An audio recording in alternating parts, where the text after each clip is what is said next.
Hello, you're listening to Hugo Talks. You remember all the talk about how the lockdown will save Christmas. How if we put up with the hardship of a national lockdown now, then we can save Christmas. Do it for the kids. Now, this psychological manipulation was used very much in Ireland, in UK, Wales and Germany and all over the place, I'd imagine. Now in Ireland, they are still in a 6-week lockdown. And one of the reasons given was if you do it now, you can save Christmas. But of course, that was a bit misleading. It's also misleading for all of the other countries as well, because you're still going to come out of it in a tier or in some level. And those will include restrictions, rules, regulations. It's not going to go back to normal. It never will by the looks of it. And they've been saying this a lot over the last week or so. Ireland PM is saying, just like Wales and UK, that Christmas is not going to be the same, even if we end the national lockdown. It will be a digital Christmas, they say in Scotland. Don't hand deliver Christmas cards in Wales. Loads of them saying that the vaccine now will not be the end of this. In Ireland, you come out of the lockdown and they say, we might put you into tier 3 for Christmas, which means in Ireland you can't travel out of your county. So it's kind of like a lockdown. Listen to this snippet on News Talk. The presenter is talking to a medical expert who advises the government. He wants the lockdown to continue after the 6 weeks, right through Christmas and New Year in Ireland. And this is in a country where they only have 2 fatalities a day due to the pandemic. And check out the look on her face and her reaction when he says this. If we're pushing forward to single figures or zero figures, you're saying we need to extend lockdown beyond December 1st, because by December 1st we will not have zero COVID. I think we're already doing better than a lot of us anticipated.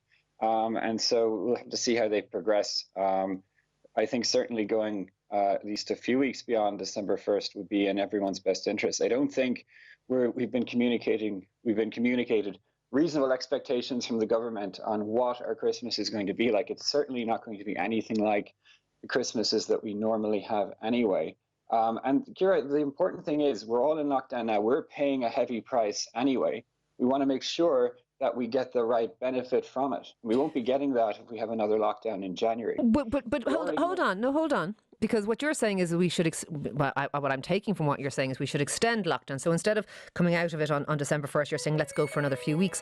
Yep, that's the look. That's the look that says, you what? Are you having a laugh? Are you insane? Are you joking?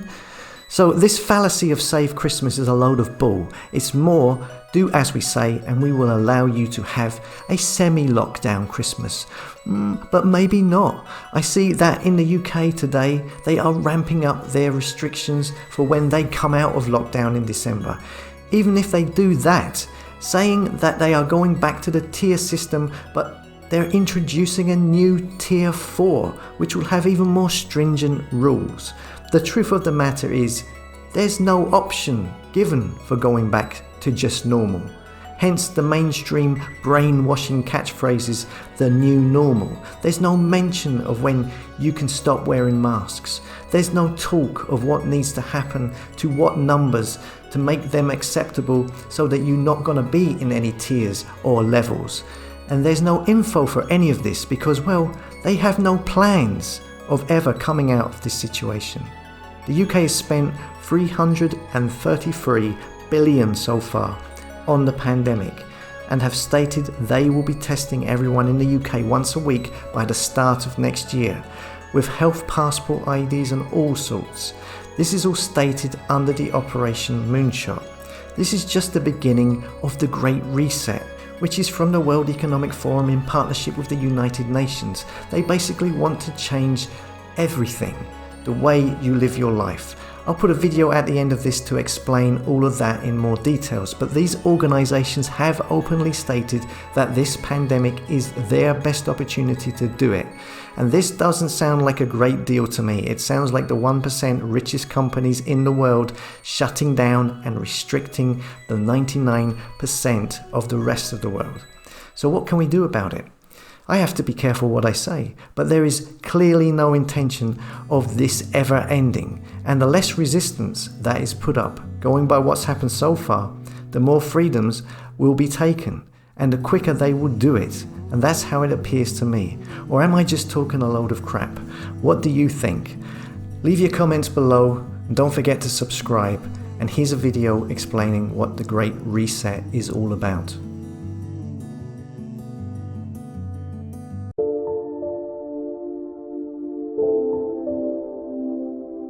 Hello, you're listening to Hugo Talks. So I see that it's been leaked that the UK are going into national lockdown next week. This should come as no surprise. France, Germany, Belgium, Ireland, of course the UK now will follow. If you look at the pandemic statistics for all of these countries, they are wildly different, especially in the fatalities. Yet they all want to lock down for a month, or 6 weeks in Ireland's case, all with the same sort of rules attached. All of these politicians know that this will cause a financial cataclysm. This is going to be really messy, but they still seem to go ahead with it anyway. Why?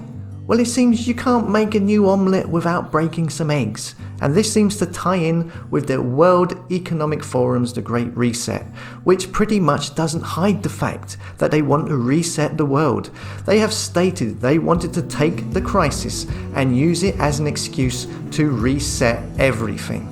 The World Economic Forum is run by Klaus Schwab. He's been running it for the last 50 years. Here he is with presidents, world leaders, big money entrepreneurs throughout the ages. The World Economic Forum has a membership of 1,000 of the richest companies in the world. Your Amazons, your Googles, your Apples, your Microsofts. They all pay £39,000 a year just to be members. They meet every year at Davos in Switzerland to discuss how they are going to change the world. Now, hold that thought. On the other side of the fence, we have the United Nations, okay? The most powerful intergovernmental organization in the world. They have an agenda. It's not a secret. It's called Agenda 2030. They want to create, they say, a more sustainable world by 2030. 195 countries are signed up to the United Nations. In June 2019, the World Economic Forum signed an exclusive partnership agreement with the United Nations to accelerate the implementation of the UN's 2030 Agenda for Sustainable Development, which has been adopted by all of the 195 UN member countries. This guy, Klaus Schwab, who, as I mentioned earlier, runs the World Economic Forum, who have signed a deal with the United Nations, his family history is pretty much unavailable, although we do know his father was the managing director of an engineering company in Germany throughout World War II. But all details of him and what the company did in that time have been wiped from records. This guy Klaus, he has a book out about the pandemic and the Great Reset, in which he says, radical changes of such consequence are coming that some pundits have referred to a before pandemic and after pandemic era. We will continue to be surprised by both the rapidity and unexpected nature of these changes as they conflate with each other. They will provoke second, third, fourth, and more order consequences, cascading effects, and unforeseen outcomes.